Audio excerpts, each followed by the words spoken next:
Hello students, I am Anita, your science teacher. I hope you all are good and doing your studies very well. So here I am going to start worksheet number 49, ninth class worksheet. It's for science subject and topic is tissue. We have already studied about xylem tissue, that is also a complex permanent tissue, and today we will study complex permanent tissue phloem. So how is food transported in plant? We will know about it. We know that water and mineral salts are absorbed by root from the soil and get transported to different parts of the plant by the complex permanent tissue, that is xylem. तो पिछली worksheet में हम ये पढ़ चुके हैं कि जो वाटर कंडक्शन है और मिनरल का कंडक्शन है वो किसकी वजह से होता है, xylem की वजह से होता है. Similarly, the food which is synthesized in the leaves is translocated to different parts of the plant with the help of another complex permanent tissue, that is phloem. सो एक बार हम देख लेते हैं पीछे से. हमने जो टॉपिक स्टार्ट किया था वो था प्लांट टिश्यू. प्लांट टिश्यू में हमने देखा था कि ये दो में डिवाइड हो रहे थे. पहला कौन सा, meristematic tissues, and second one is permanent tissue. Meristematic tissue क्या थे, जो लगातार डिवाइड हो रहे थे और जिनकी वजह से ग्रोथ हो रही थी प्लांट की, चाहे वो लिटरल ग्रोथ हो या फिर वो हॉरिजॉन्टल ग्रोथ हो या फिर वर्टिकल ग्रोथ हो. और जो दूसरा वाला था वो था परमानेंट टिश्यू. तो जो मेरिस्टेमेटिक टिश्यू थे वो किस में डिवाइड हो रहे थे further, apical meristem, intercalary meristem and third one is lateral meristem. और परमानेंट टिश्यू में था पहला simple permanent tissue and second one is complex permanent tissue.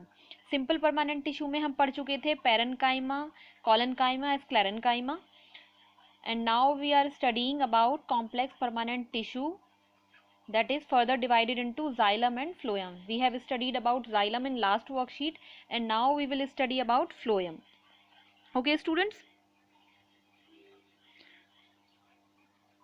so move on. Similarly the food which is synthesized in the leaves, that is translocated by the phloem. The movement of food nutrient from leaves to different part of the plant known as translocation of food. जो food है leave में बनाया जाता है. हमें सब पता है ना कि फोटोसिंथेसिस का जो प्रोसेस है वो कहाँ होता है, लीफ में होता है. लीफ को ही हम क्या बोलते हैं, किचन ऑफ द सेल, क्योंकि फोटोसिंथेसिस यहीं पे होता है. क्यों होता है, क्योंकि इसमें क्लोरोप्लास्ट है और क्लोरोप्लास्ट में क्या है, क्लोरोफिल है. और क्लोरोफिल है and photosynthesis is not possible without chlorophyll. तो क्या होता है, लीफ में ही फोटोसिंथेसिस होती है, यहीं पे फूड बनाया जाता है. उसके बाद क्या होता है, जो फ्लोएम है उसके द्वारा भेजा जाता है. तो फ्लोएम में भी कौन है, जो ट्यूब जैसी शेप की होती हैं वो हैं सीव ट्यूब्स होती हैं. ये आप आगे देखेंगे. तो सीव ट्यूब है, उसमें खाने को लोडिंग की जाती है और फिर जहाँ जहाँ खाना पहुँचाना होता है वहाँ उसकी अनलोडिंग की जाती है. तो अब हम देख लेते हैं आगे. ये है phloem. Phloem is made up of 4 different types of cells which are also known as component elements of phloem. उन्हें क्या बोलते हैं, कंपोनेंट बोल सकते हो या एलिमेंट्स बोल सकते हो phloem के. तो these 4 types of cells are components of phloem. Number 1 is sieve tubes, number 2 companion cells, number 3 phloem parenchyma and number 4 phloem fibers. तो यहाँ पे हम इस वाले डायग्राम में देख सकते हैं कि जो ये वाली है ये क्या है, सीव ट्यूब्स हैं, जहाँ पे हमें ये सीव प्लेट्स दिखाई दे रही हैं जिसमें क्या होते हैं, बहुत सारे पोर्स होते हैं. और उसी के बराबर में हमें दिख रही हैं कंपेनियन सेल्स जो उसी के साथ अटैच होती हैं. और न्यूक्लियस कहाँ पर है, न्यूक्लियस इसमें नहीं होता, सीव ट्यूब में न्यूक्लियस नहीं होता है. न्यूक्लियस कहाँ होता है, कंपेनियन सेल में होता है, जो इसके बिल्कुल बराबर में सटी हुई होती है. तो इसमें डायग्राम इतना क्लियर नहीं है, हम एक और डायग्राम देख लेते हैं. हम यहाँ पे देख लेते हैं, ये क्या है, इस वाले डायग्राम में आप देख रहे हो कि ये क्या है, सीव ट्यूब है जो ये वाली है. और ये सीव प्लेट्स इसमें लगी हुई हैं जिसमें बहुत सारे पोर्स आपको दिखाई दे रहे हैं. सीव जैसे वो छलनी होती है, चाय छानने वाली या आटा छानने वाली जो होती है, उसमें भी क्या होते हैं, पोर्स होते हैं बहुत सारे, ऐसे ही यहाँ पर भी हैं. और उसी के साथ लगी हुई हैं ये कंपेनियन सेल्स जो आपको ये वाली दिखाई दे रही हैं. न्यूक्लियस आपको यहाँ दिखाई दे रहा है और बाकी सेल ऑर्गेनेल्स भी इसमें होते हैं. तो जो सीव ट्यूब है ये कैसी होती है, लिविंग होती है, लेकिन इसमें न्यूक्लियस नहीं होता है. तो इसका काम कैसे चलता है, इसको जिंदा रखने का जो काम करती है वो करती है कंपेनियन सेल करती है, क्योंकि न्यूक्लियस इसी के अंदर है और ये इसको सपोर्ट करती है और जिसकी वजह से ये बहुत टाइम तक जीती है, बहुत टाइम तक ये लिविंग ही रहती है। तो सारे जो काम इसके करती है वो कौन करती है, ये कंपेनियन सेल करती है, क्योंकि न्यूक्लियस इसी में है, जितनी भी प्रोटीन की सबकी जो इन्फॉर्मेशन होती है सब इसी में है, वो इसको सप्लाई करती है। अदरवाइज ये कैसी होती, डेड होती, अगर कंपेनियन सेल इसको सपोर्ट नहीं कर रही होती अपने न्यूक्लियस की वजह से। और क्या होता है, कंपेनियन सेल है, इसके पास इतनी जगह नहीं होती कि अपने फूड को स्टोर करके रख सके, इसलिए जो सीव ट्यूब है वहां से ये अपना खाना लेती है। तो ये कैसे करते हैं, न्यूक्लियस इसके पास है, सपोर्ट ये कर रही है कंपेनियन सेल इसको पूरी तरह से, लेकिन फूड स्टोरेज की जगह कंपेनियन सेल के पास नहीं है, तो इसलिए फूड कहाँ से वो ले रही है, यहाँ से ले रही है। तो इस तरीके से दोनों दोनों अपना रोल प्ले करते हैं। अब यहाँ पे दिखाई दे रहा है हमें ये food storage cell, that is phloem parenchyma. Parenchyma क्या है, जो फूड को स्टोर करके रखती है, just like xylem parenchyma. Xylem parenchyma भी वही था, वो क्या कर रही थी, स्टोरेज ऑफ फूड का काम कर रही थी, और सेम ऐसे ही ये फ्लोएम पैरेन्काइमा है।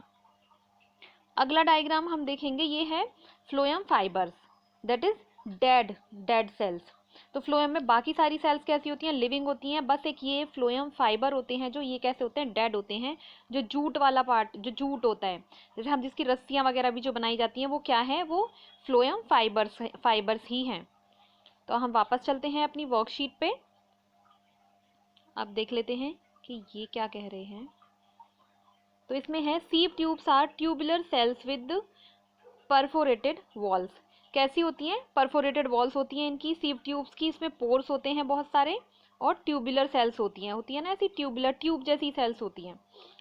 Second point is every sieve tube cell is accompanied with companion cell. Companion cell have nucleus and other cell organelles.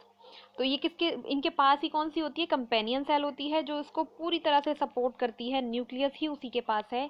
सारे जो भी वर्क है वो कौन परफॉर्म करती है, कंपेनियन सेल परफॉर्म करती है, और ये उसकी वजह से ही लिविंग रहती है। Except phloem fibre all other components of phloem are living cells. केवल एक जो फ्लोएम फाइबर है वो कैसा है, नॉन लिविंग है, बाकी सारी जो सेल्स हैं इसकी वो कैसी होती हैं, लिविंग होती हैं। और ये हमें पता है कि ये कैसे होता है, जैसे ये वेस्कुलर बंडल थे, हम पिछली वाली वर्कशीट में भी देख चुके हैं कि ये वेस्कुलर बंडल्स होते हैं, जो यहाँ पे अंदर की साइड क्या था, जाइलम था, और बाहर की साइड क्या था, फ्लोएम था। अंदर जाइलम और बाहर फ्लोएम। जो बार्क होती है, छाल होती है स्टेम की, उसी के नीचे की साइड ही क्या आता है, फ्लोएम, कैम्बियम, ये सारी लेयर्स इनकी आती हैं। तो अब आगे देख लेते हैं हम, आगे हैं इसके फंक्शंस। अच्छा, यहाँ पे इस वाले डायग्राम में क्लियर दिखाई दे रहा है, ये क्या है, सीव ट्यूब है और ये कंपेनियन सेल है, यहाँ पे आप न्यूक्लियस भी देख सकते हो। तो फंक्शन है, phloem transports food from leaves to other parts of plants which is known as translocation of food. क्या करता है, लीव से खाना जो कहाँ पे बन रहा है, फूड प्रोडक्शन हो रही है जो, वो है लीव्स में, तो लीव से ये पूरे सप्लाई करता है पूरे प्लांट्स में, ऊपर की साइड भी फ्लावर्स हो, फ्रूट हो, सब जगह, और नीचे रूट्स की साइड भी, सब जगह ये क्या करता है, सप्लाई करता है। जैसे लीव्स में भी क्या होती हैं, फ्लोएम की जो ट्यूब्स हैं वो सब जगह फैली हुई होती हैं, लीफ में जैसे ही खाना बना वो कहाँ डाल दिया गया, उसकी लोडिंग कर दी गई, ट्यूब में लोडिंग उसकी कर दी गई, और फिर उसके बाद वो अनलोडिंग होता गया जहाँ जहाँ पार्ट में वो खाना लेके जाएगा। तो इसको क्या बोलते हैं, खाना जब ट्यूब में आया उसको, उसके लिए एक पर्टिकुलर वर्ड है लोडिंग, और जब खाना सब जगह पे ये पहुँचाता है उसको कहते हैं अनलोडिंग करना। तो अब सेकंड है इसका, phloem is unlike xylem in that materials can move in both directions in it.